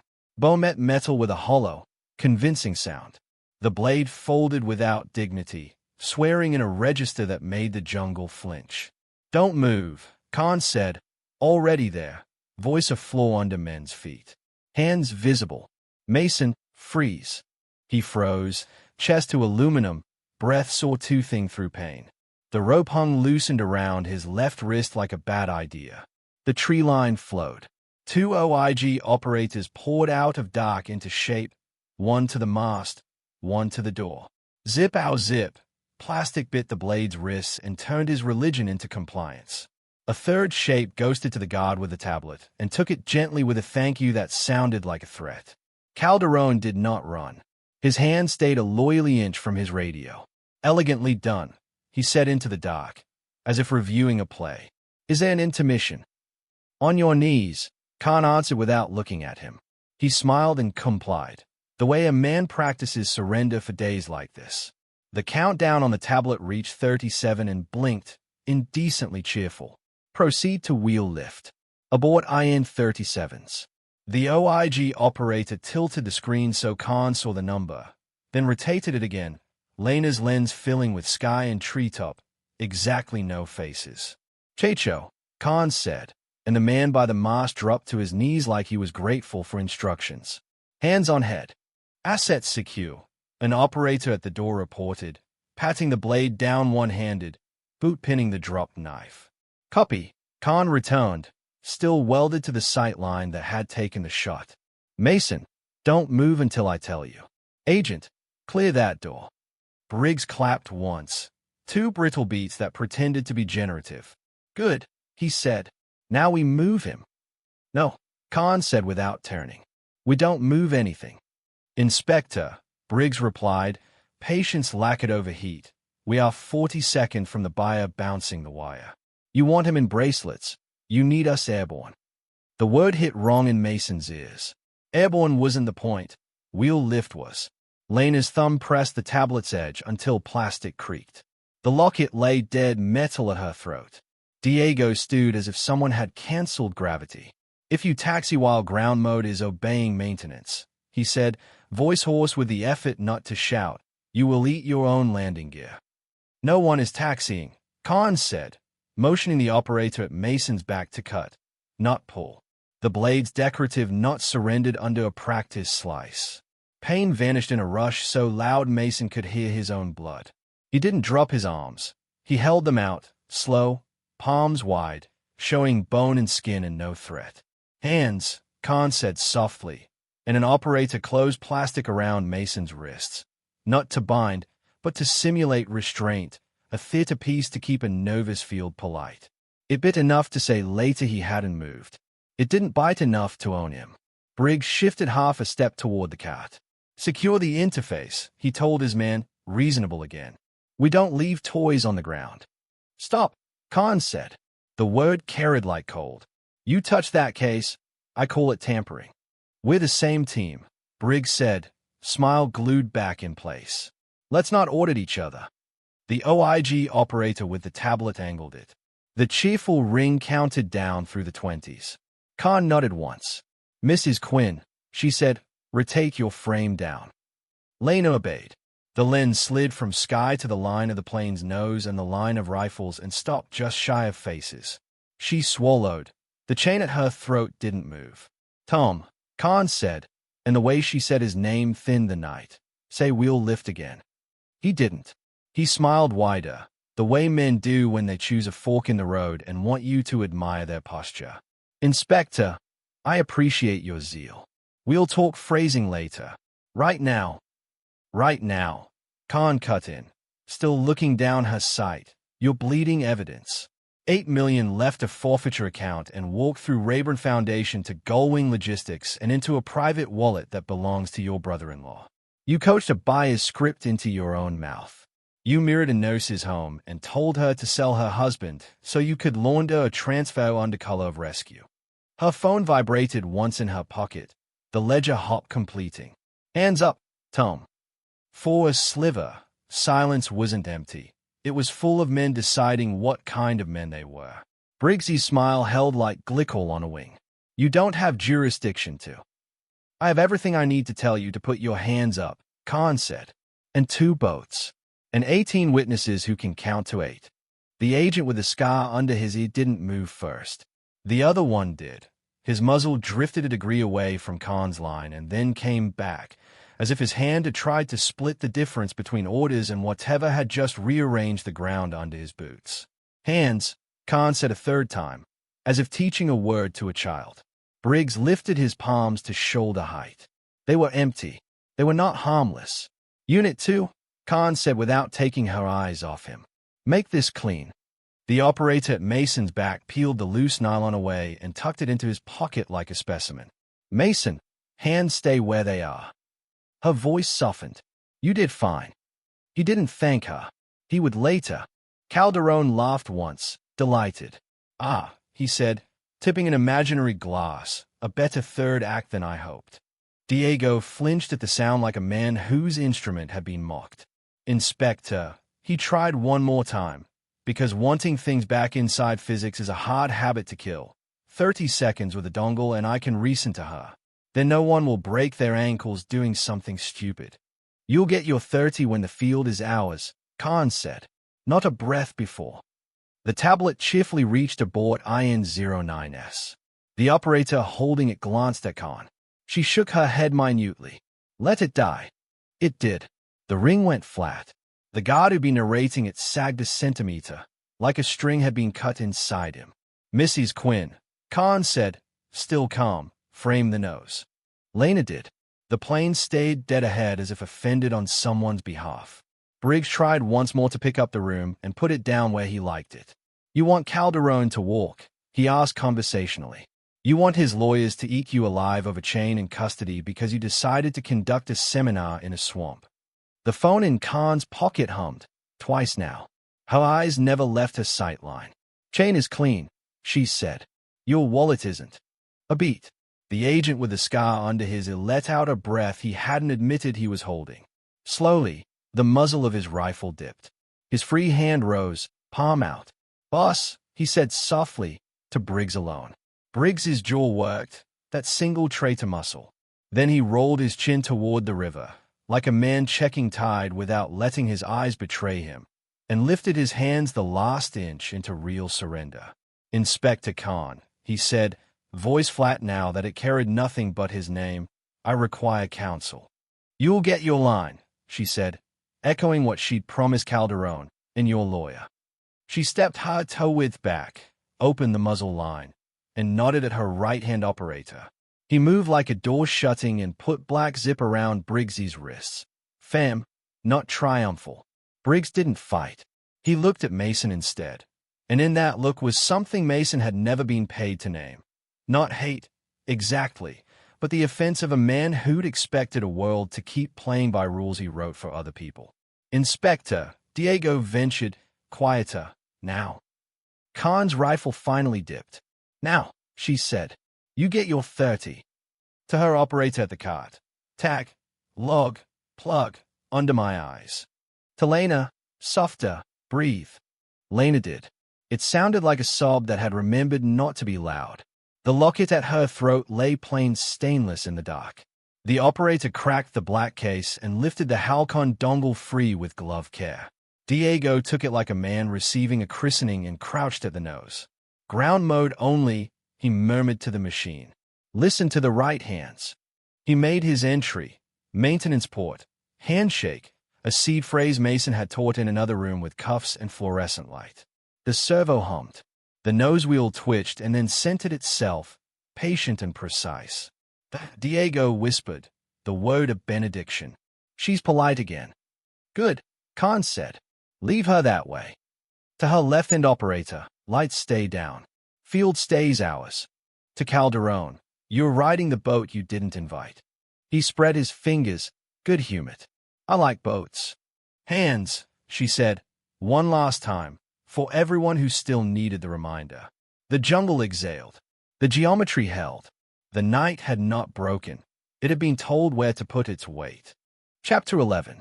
The clearing held its shape, rifles steady, hands where they'd been told, the plane's nose staring dead ahead like a witness who wouldn't be led. Procedure rushed in where adrenaline had been. Custody by sequence, Khan said. Photograph, tag, then touch. Her operators moved like habits, flashless shots of the door jamb, the rope, the dropped knife, a gloved hand pinching the blade into a bag, a marker squeaking evidence codes and a tidy block print. Radio, she added, and an agent stripped the stubborn set from Calderon's shoulder and dropped it into another bag, antenna bent like a wilted reed. By the mast, the operator with a hooded torch found what Checho's fingers had only learned by accident. A small, taped box the color of dull sky. Inspector, he called softly. Foreign. Photograph first, Khan said. Clicks answered from a camera that didn't throw light. Pluck second. Bag with mast hardware. Checho, hands on head. Checho obeyed, grateful to be told how to be human. The tape peeled with a sticky sigh. The relay came away. Cheap plastic with a serial window Mason recognized because he had bought it with cash in a town where everything smelled like soda and sugar. That was me, he said, voice dry with old river air. On my way out last time. A relay to listen and a tape job to pretend it's always been there. Khan glanced once, confirming, not judging. Logged as cooperating witness in stall, she said to her scribe. Note date from subject interview. They kept the lights down. Generator stays dead, Khan reminded. We don't advertise. An operator, small, trim, calm, came to Mason's side with a packet of gauze. Old, she said, and pressed clean white into the rope burns. The sting made his vision slick. She rapped once, twice, not theater now, and fastened the tape with a firm thumb. We'll take off the zip at the boat. Copy, he said, the word a breath. Briggs stood with plastic around his wrists like he'd seen this fashion in a magazine and had notes. Inspector Khan, he said, and his voice found its courtroom register. You're making a reputational error you don't get to take back. You made a financial one, Khan answered, still not looking at him. We'll compare notes. He smiled at nothing, then found Lena. Mrs. Quinn, he tried, gentle, we'll need to speak to you separately. For your safety. Lena didn't give him her eyes. The tablet felt heavy in her hands. She passed it toward an OIG operator without looking at the screen. Take it, she said, small and steady. Her thumb brushed the locket without making it blink. Mason's breath found its way into his chest. Tell me, he said, not an order. She kept her gaze on the aluminum, as if reading instructions stamped there. He came to the clinic, she said. Not inside. Across the street. You showed me pictures of your sister at a bus stop. He said if I changed anything, if I looked at you the wrong way, they'd finish what the river started. A swallow worked through her throat. He told me to say 8 million because it made the sharks come. He said the words we'll lift. He told me if you lived through tonight, you'd be useful for the next one. Mason held his breath until the urge to accuse fell away and what remained was the thing that keeps houses from eroding. Decisions that cost. You blinked 2-1. He said. She nodded. I couldn't look at you. He mirrored the house. I didn't know where the cameras were. Enough for now, Khan said, not unkindly. You will both give full statements when we're dry. She touched her pocket. We have the hops. That's our spine. Diego, kneeling at the nose, made the servo purr and settle. He unplugged the dongle with care and cradled it as if oxygen lived inside. Ground mode listens to you again. He told the machine, then looked up at Khan. I will talk. I will give you the routes, the weeks, the names. I don't want to fix their toys anymore. You will speak to an attorney and a federal attorney, Khan said. Honesty buys you breath. Lies buy you years. He nodded, relief breaking his face's stern geometry into something younger. Line them, Khan called. Calderon separate from Briggs. Checho and Guti together. Guard with the tablet. Hands, then sit. Guns to table 3. Radios to 2. Cart is 1. An operator shepherded Calderon to his knees near the cat. He complied with a flourish, as if the ground were a stage he had chosen. "Inspector," he said conversationally to the date, "for the record, I admire that shot." "File a letter to the editor," Khan said, and tipped her head to the river. "Boat 1, load 2. Boat 2, hold perimeter." The boats nosed in, motors idled to whispers. The smell of wet rope and gasoline threaded through kerosene and hot paint. Operators hand-walked suspects to the bank with a steadiness that made panic wobble and sit. The OIG medic finished Mason's rap. "You'll bruise like you lost a fight," she said. "You didn't." He let one corner of his mouth move. "That's not the worst report I've taken home." "Home is getting UN mirrored," Khan said, catching the line. "My techs iron your walls. They'll leave receipts." He nodded once. The immediate problem unclenched enough for his skin to feel the air. The molar sat quiet against his tongue like a trick that had spent itself. "Saint stays," Khan told Lena, gentle but official. "Evidence for today. You'll get it back when a judge says you can hate it properly." Lena looked at the small metal oval as if it was something she'd inherited from someone she hadn't liked. "Okay," she said. Her fingers shook. She closed her hand around the chain to still them. A noise climbed in Mason's throat that wasn't a word. He pushed it down into the place where plans live. "We walk," he said. "We walk," she echoed. Khan nodded toward the plane. "Tag it. Chalk it. Battery safe," she told Diego and her operator on the cart. "We're not babysitting a sulk. It can stay at the spot it chose until morning." Diego popped the battery switch, kissed his teeth at the panel like a mechanic who loved a thing that deserved better, and stepped back. The turboprop ticked as it cooled, metal talking to itself. "Move," Khan said to the river, and the river answered by being where it had always been. The first boat took Calderon and Checho, heads ducked. The second took Briggs and his two. Briggs, stepping down like stairs, insulted him. An operator eased the blade, sullen and breathing hard, into the stain and set a gentle, humiliating hand on his shoulder. Mason and Lena stood a moment longer in the dark geometry the plane had drawn, as if leaving too fast would tear something the shape of them. "You're not okay," Lena said, eyes on his wrists. "Neither are you," he answered. "Good," she said, a ragged attempt at a laugh. "We match." He offered his hands in their polite plastic. She didn't touch the binds. She touched the backs of his fingers with her fingertips. Once, a code with no letters that still meant hey. "Quins," Khan called softly. "With me." They moved together. The bank slid under their boots. The boat rocked welcome. The medic palmed a blanket toward Lena, and Lena didn't argue. Mason sat where he was told, plastic resting on his thighs like a reminder to behave. On the shore, the plane held its stare, nose centered now by an engineer's hand and a little grace. Operators melted back into dark cavities they had come from. The jungle's single, endless note resolved itself into water, bugs, leaf. "Cast," Khan said. An operator shoved off. The boat shook free of mud, turned, and found the slow black of the river.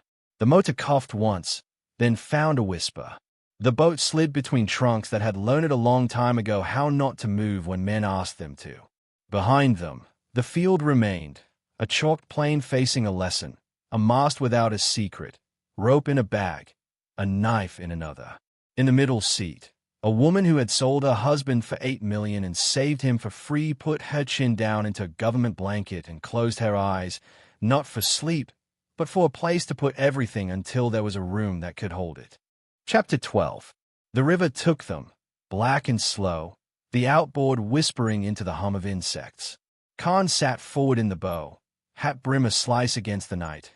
Radio held to her jaw as if the dark needed reminding she had verbs it obeyed.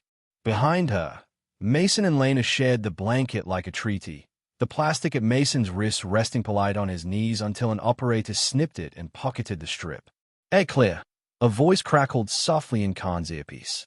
"Second boat off the bank. Packages stable." She didn't answer with words. She nodded, small, and the boatman saw it out of the corner of his eye and eased the throttle. Trunks slid past like pillars, their roots black ribs in the water. The river bent where fog sits like a grandmother. It wasn't there now. Night had boiled it off. Mason stayed into the dark that kept coming and thought of geometry, angles that make sense, loads that don't lie. His forearms throbbed when nylon had taught lessons. The crown in his molar felt like a coin under the tongue. He tasted old pennies again and let the taste be what it was, a tool put away. Lena held the blanket at her throat with 2 fingers, knuckles white. The locket lay cold below her grip, stainless gone dull. She didn't look at it. She watched the water he watched and kept breathing square. Twice she swallowed as if convincing her body that swallowing was still permitted. 2-1, he said finally, too low for anyone else. Good choice. Her mouth tried on a smile and rejected it. You taught me that, she whispered back. In the kitchen, when the power went out and the smoke alarm wouldn't shut up. He nodded. The night bumped the hull. A handlight winked ahead and died. Sure. They slid into a cut between trees and bumped a tire hung on a stake. Hands reached out of the dock and steadied the bow. The boat came nose onto a narrow dock made from 3 planks and a prayer. Shapes rose from shadows. More OIG, a medic with a canvas bag, a man with a clipboard made brave by wet paper. One at a time, Khan said. Calderon first. Watch his mouth. The other boat nosed in behind them with a gentlemanly cough. Briggs stepped up stiffly, plastic bright on his wrists. An operator held his elbow with an ease that wasn't disrespect. It was choreography. Briggs kept his jaw hinged in the version of surrender men learn in training because they are told they may, one day, have to enact it in front of cameras. Inspector, he said, voice sanded smooth. I'll need to be processed without delay. You will, Khan said, and filmed without interruption. She tipped her chin at the shoreline. Face that way. They moved the packages one by one along a path of cheap tops pinned to mud. The dock gave onto a clearing not much bigger than the airstrip, but here the trees leaned in kindly and someone had strung 2 low bulbs on a wire from battery. Under them, a folding table held piles of evidence bags and a steaming thermos that answered to anyone who lifted the lid. Come on, the medic told Mason, businesslike. Let's see what you did to those hands. She peeled back gauze, satisfied with her own earlier work, added a layer, and taped. Range strength later. No hero lifts. I'll try not to lift the world, he said. Good, she said. It doesn't need you to.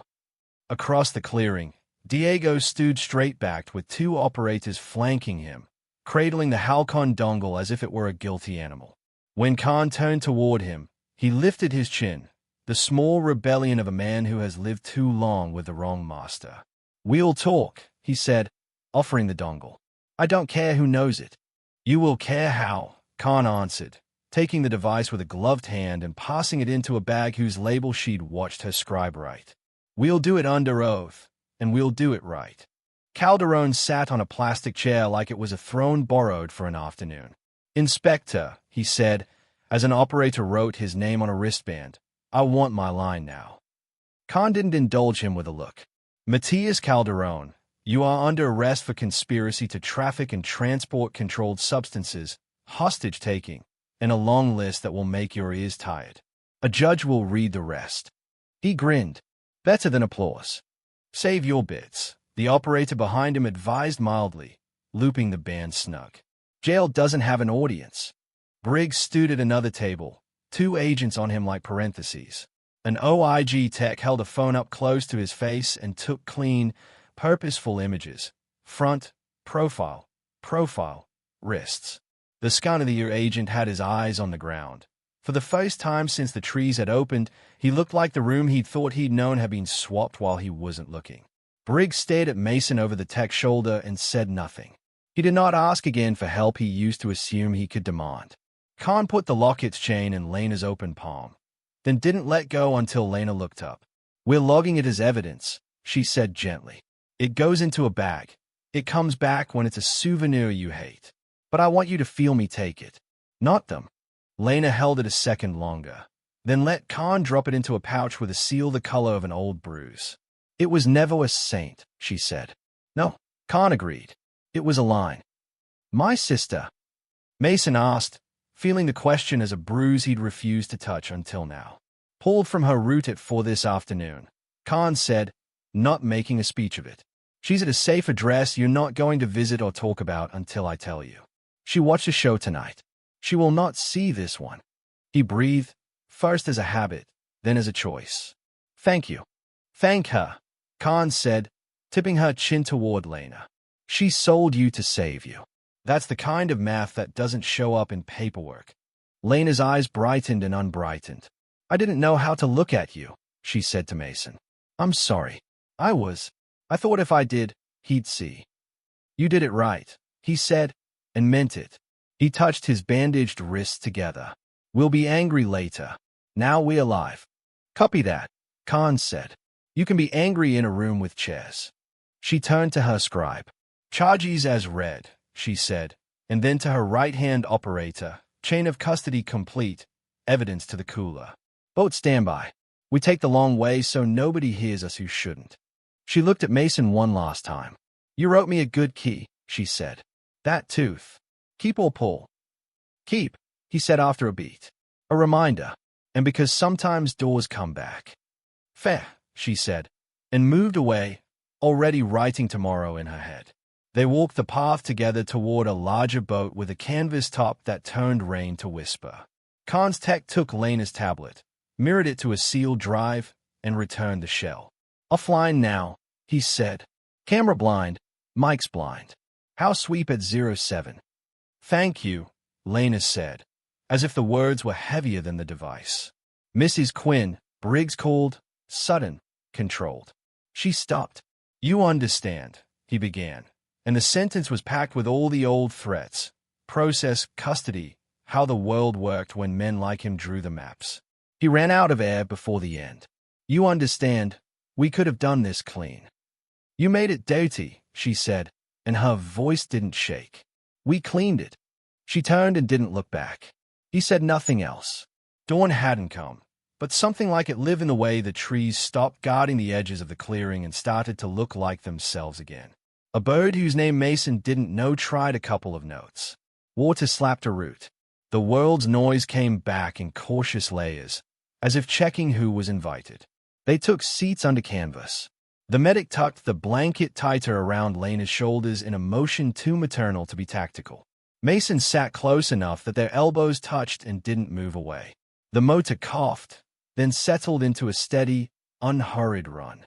On the far bank, hidden by trees, the plane would be cooling in the dark, nose dead center, judge still. Later, men in uniforms would come with clipboards and speak careful words over its metal. It would not care. It had already pointed at the people who needed pointing at. Lena let her head find his shoulder, then lifted it again, the guilt that had kept her spine straight for hours not sure where to sit. We're not okay, she said. No, he agreed. But we're not over. Okay, she said, small and fierce. Okay. Khan stood in the bow, one hand on a strap, body sure with the river. She lifted her radio. Boat 2, she said. 30 seconds out. World stays asleep. See you at the ramp. Copy, a voice answered, as if it had been waiting its whole life to say something that simple. The bank they were aiming for revealed itself a piece at a time. Concrete scab with moss, a yellow tape line, 2 government trucks that had learned how not to beep when they backed. A man with a clipboard lifted his chin. The second boat followed like punctuation. On my 3, Khan said, but this time the counting belonged to all of them, and nobody wanted to steal it. 1, 2, 3. Boots found ground. Hands found tasks. Words found paper. Mason and Lena stepped up together. Between them, quiet like a wire pulled tight and humming, lived everything they hadn't said yet. It would come out later at a table with cold coffee and a pen that didn't work, or in a kitchen with a crooked window and a smoke alarm that still took taps to calm down. It would come out because they had survived the kind of night that makes a life shorter or longer by the same amount, depending on what you do with it. He glanced back once. The river accepted the boats, turned them into smaller smudges, swallowed the line they'd cut through it. Somewhere beyond the trees, a plane faced a spot and kept its promise. Come on, Lena said, quiet. We'll tell it right. They walked toward the ramp, the day waiting, the math of what they'd done adding up to breath.